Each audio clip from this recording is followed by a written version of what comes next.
Jacob's Well looks like a perfect swimming hole.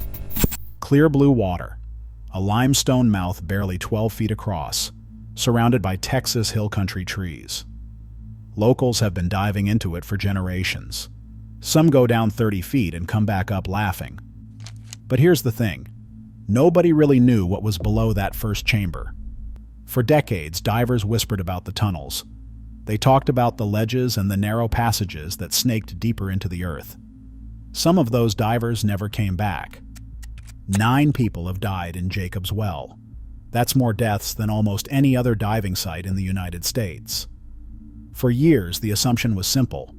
It was just a deep cave system.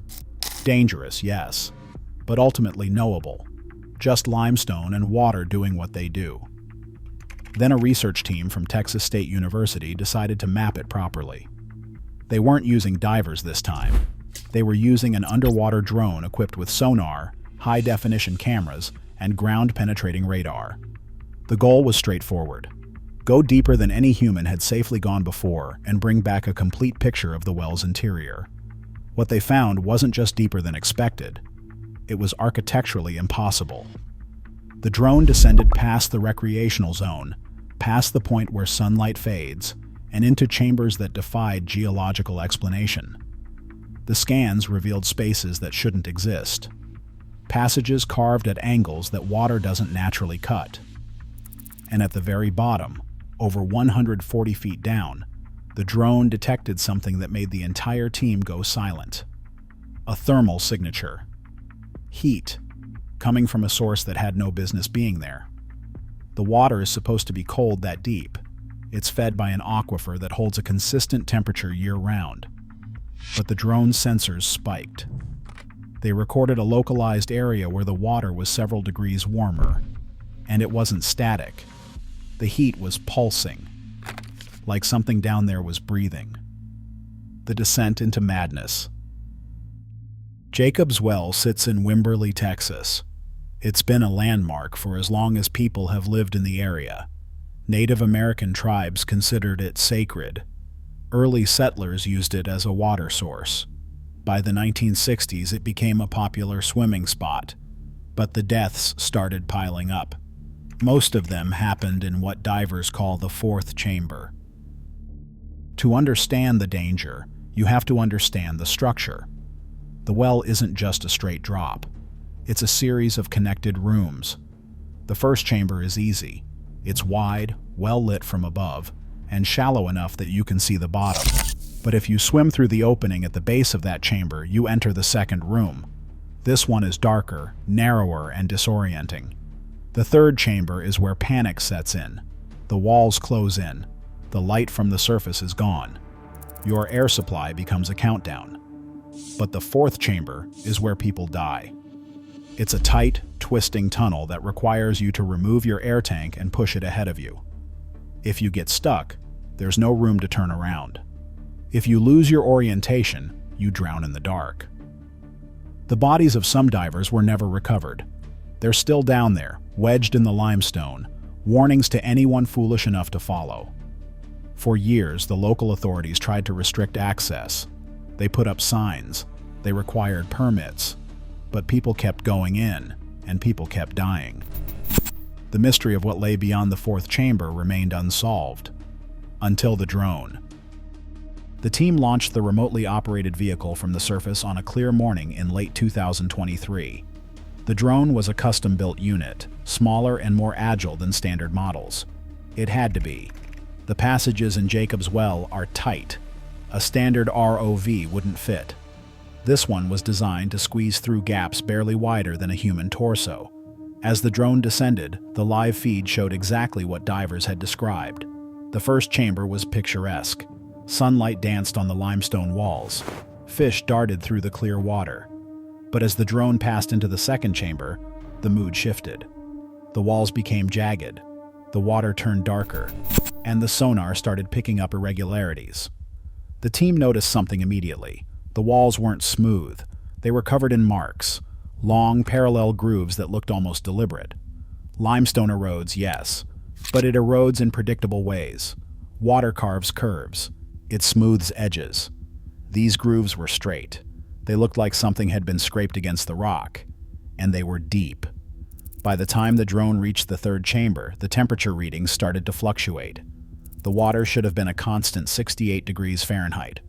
That's the temperature of the Edwards Aquifer, the massive underground reservoir that feeds the well. But the sensors were detecting pockets of warmer water. Not much warmer, just a few degrees, but enough to be noticeable and unexplainable. The fourth chamber was worse. The drone's lights barely penetrated the murk. Sediment hung in the water like fog. The passage narrowed to the point where the drone had to tilt sideways to fit through. The team piloting it held their breath. One wrong move and the drone would be stuck, just like the divers. But the drone made it through, and on the other side, the chamber opened up again. This was new territory. No human had ever seen this space and lived to describe it. The sonar pinged. The data streamed back to the surface, and what it showed made no sense. The chamber was massive, easily the size of a gymnasium, but it wasn't a natural cavity. The walls were too uniform, the ceiling was too flat, and in the center of the room, the sonar detected a structure. It wasn't a rock formation. It was geometric, rectangular, roughly the size of a shipping container, and it was made of something dense, something that reflected the sonar in a way limestone doesn't. The team zoomed in with the cameras. The water was too dark to see clearly, but they could make out edges, corners. The structure looked carved, or built, and it was covered in the same parallel grooves they'd seen on the walls above. Then the thermal sensors spiked again. The heat was coming from the structure. The drone moved closer. The temperature climbed. 70 degrees, 72 degrees, 75 degrees. The readings didn't make sense. There was no geothermal activity in this area, no volcanic vents, no hot springs. The Edwards Aquifer is cold. It's fed by rainwater that seeps through hundreds of feet of limestone. There's no heat source, but the drone was detecting heat, and it was getting stronger. The architecture of the impossible. The team reviewed the footage frame by frame. They analyzed the sonar data. They ran simulations to see if the readings could be explained by equipment malfunction. Everything checked out. The structure was real, the heat was real, and the implications were terrifying. Geologists were brought in. They looked at the shape of the chamber, they studied the rock composition, and they confirmed what the team already suspected. This chamber was not formed by water erosion. Water doesn't carve flat ceilings. It doesn't create right angles. This space looked excavated. But who would excavate a chamber 140 feet underwater in the middle of Texas? And when? And how? The region's geological history offered no answers. Jacob's Well is part of the Balcones Fault Zone, an area of fractured limestone that formed millions of years ago. The aquifer beneath it is ancient. But the chamber the drone found didn't look ancient. It looked maintained. The parallel grooves on the walls were the biggest clue. A forensic geologist examined the images and noted that the grooves were uniform in depth and spacing. They ran horizontally across the walls at regular intervals. This pattern is not consistent with natural erosion. It's consistent with tool marks. If the grooves were made by tools, they would have to be incredibly hard. Limestone is soft compared to granite, but it's still rock. Carving it requires metal, or something harder. The grooves suggested a repeated action, something dragging across the surface with immense force, over and over. Then there was the structure itself, the rectangular object in the center of the chamber. The team enhanced the images as much as they could. They could see edges. They could see what looked like seams. And in one section, they could see what appeared to be writing. The symbols were faint, worn by time and water, but they were there. The team couldn't make out the language. It didn't look like Spanish. It didn't look like any Native American script they'd seen. It looked older, much older. Carbon dating the structure directly was impossible. They would need a physical sample. And sending the drone back down to scrape off a piece of whatever the thing was made of felt too risky. The drone had already pushed its limits getting through the fourth chamber. One mechanical failure and it would be lost, just like the divers. But the thermal readings were the real puzzle. Heat doesn't just appear, it requires energy. Chemical reactions generate heat. Biological processes generate heat. Radioactive decay generates heat. But all of those processes require a source. And there was no source down there, just water, limestone, and the structure. Unless the structure itself was the source. The team ran the numbers. If the object was generating heat, it would need fuel, or a battery, or some kind of ongoing reaction.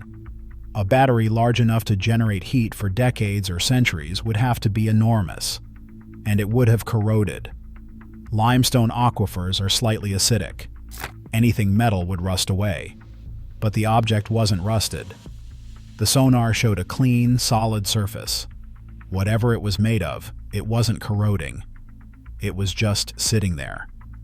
Warm. Waiting. One researcher floated a theory that no one wanted to say out loud. What if the structure wasn't generating heat? What if it was absorbing it? What if it was pulling energy from the surrounding water, or the rock, or the earth itself? It sounds like science fiction. But there are materials that exhibit strange thermal properties. Certain crystals can store energy. Certain alloys can conduct heat in unusual ways. If someone, or something, had engineered a device to passively collect geothermal energy from the deep aquifer, it might explain the readings. But that would mean the structure was functional, that it was still working, after who knows how long. The silence that screams. The team decided to send the drone down again, this time with better cameras, better lights, and a sampling arm. The goal was to get close enough to the structure to collect a physical sample. Even a small scraping would be enough to analyze. They could date it. They could identify the material. They could figure out what it was made of. The second descent went smoothly at first. The drone navigated the chambers with more confidence. The pilot knew the route now. They reached the fourth chamber and squeezed through. The massive room opened up in front of them again.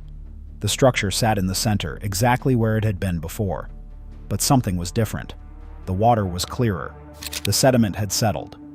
And the structure was more visible. The team leaned closer to the monitors. The object was definitely rectangular. It looked like a massive block, but it wasn't solid. There were openings, vents, or windows.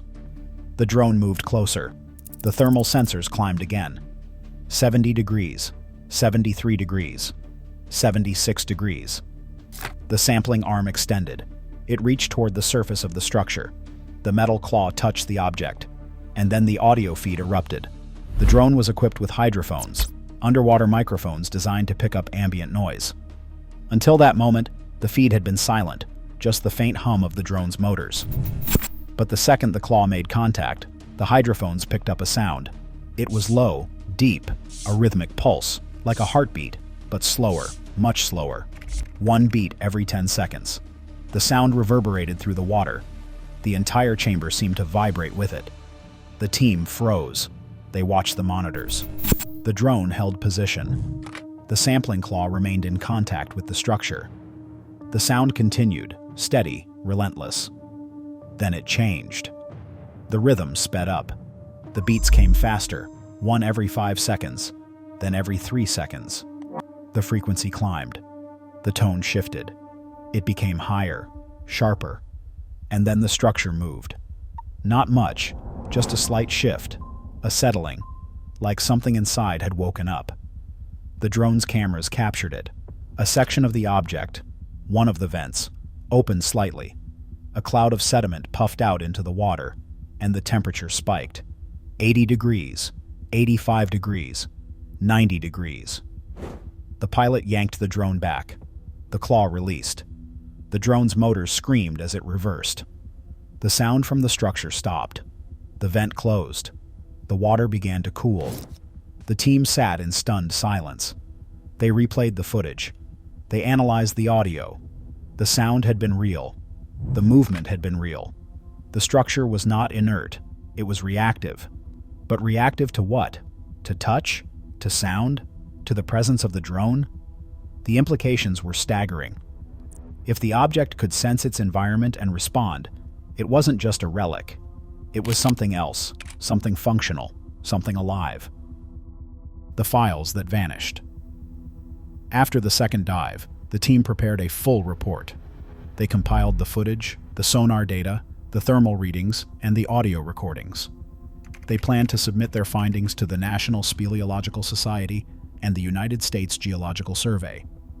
This was a discovery that would rewrite the understanding of Jacob's Well, possibly the entire region's geological history. But before the report could be finalized, something strange happened. The data started disappearing. Not all at once, just pieces. A file here, a backup there. The original sonar scans from the first dive were corrupted. The audio recording of the heartbeat sound was suddenly unreadable. The high-resolution images of the structure became pixelated, unusable. The team assumed it was a technical issue. Hard drives fail, software glitches. But when they tried to recover the files, they found something disturbing. The deletions weren't random, they were targeted. Someone or something had accessed their systems and removed specific pieces of evidence. The footage of the structure moving was gone. The thermal spike data was gone. Even some of the notes from the team's discussions had been wiped. Only the low-resolution backups remained. Enough to prove they'd seen something, but not enough to prove what it was. The lead researcher contacted the university's IT department. They ran diagnostics. They found traces of an intrusion, an external access point. Someone had hacked into their servers, but the origin of the hack was untraceable. It had been routed through so many proxies and encrypted layers that finding the source was impossible. The team was shaken. They'd been silenced. Not with threats, not with legal action, but with surgical precision. Whoever didn't want this information public had the resources and the knowledge to erase it. One team member quit. Another transferred to a different project. The lead researcher considered going public anyway. But without the hard evidence, they had nothing. Just stories, just claims. And in the scientific community, claims without data are worse than useless. They're career suicide. Jacob's Well was quietly closed to the public shortly after. The official reason was safety concerns. Too many deaths, too much liability. But locals noticed something odd. Federal vehicles were seen near the site. Unmarked trucks, crews in hazmat suits. Equipment was lowered into the water. And then, just as quickly, everything was removed. The site was reopened a month later. But the well was different. Divers who'd been going there for years reported that the fourth chamber had been sealed. A steel grate had been installed, bolted into the rock. No explanation was given. The research team was forbidden from returning. Their permits were revoked. And when they tried to appeal, they were told the area was now under federal jurisdiction. The reason? Classified. The structure at the bottom of Jacob's Well is still there. The heat is still pulsing. The sound is still echoing through the chambers. But no one is allowed to investigate. No one is allowed to ask questions.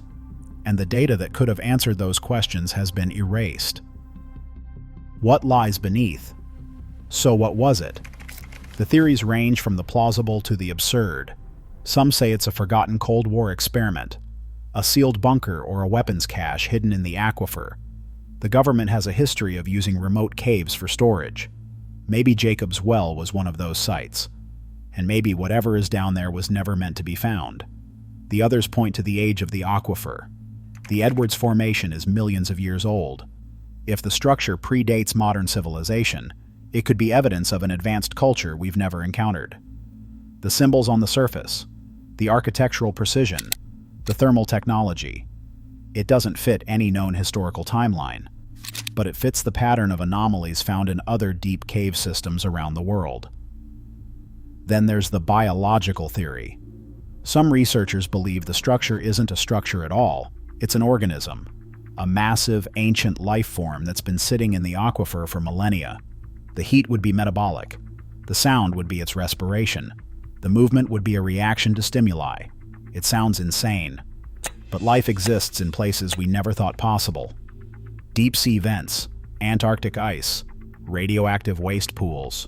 Why not a limestone cave in Texas? The most disturbing theory is the simplest. The structure is exactly what it looks like.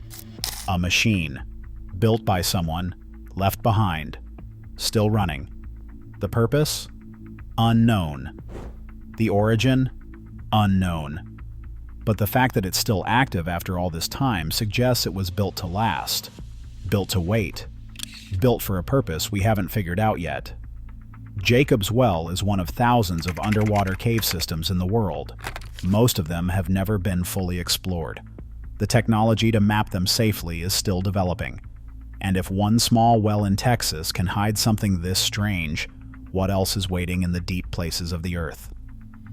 The deaths at Jacob's Well were always blamed on human error, poor planning, lack of experience, panic. But what if the divers who never came back saw something? What if they got too close? What if the fourth chamber wasn't just dangerous because of the rock? What if it was dangerous because of what was guarding the passage? The drone is still operational. The team still has it. But they're not allowed to use it. The footage they managed to save is locked away, shown only to a select few, and anyone who asks too many questions is quietly redirected, told to focus on other projects, told to let it go.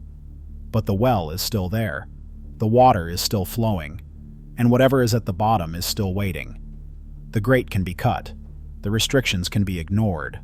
Someone eventually will go back down, and when they do, they'll find out if the structure is a relic or a warning, if it's dormant, or if it is simply patient. Jacob's Well looks like a perfect swimming hole, but perfect things don't kill 9 people. Perfect things don't generate heat in the cold dark, and perfect things don't erase evidence of their existence. So here's the question. If you had access to that drone, if you could send it back down one more time, would you? Would you risk everything to see what's behind that grate? Or would you leave it alone, knowing that some doors were sealed for a reason? Let me know in the comments. And if you want to see more mysteries dragged out of the deep, hit that subscribe button. Because the earth is full of holes, and we're just starting to look inside.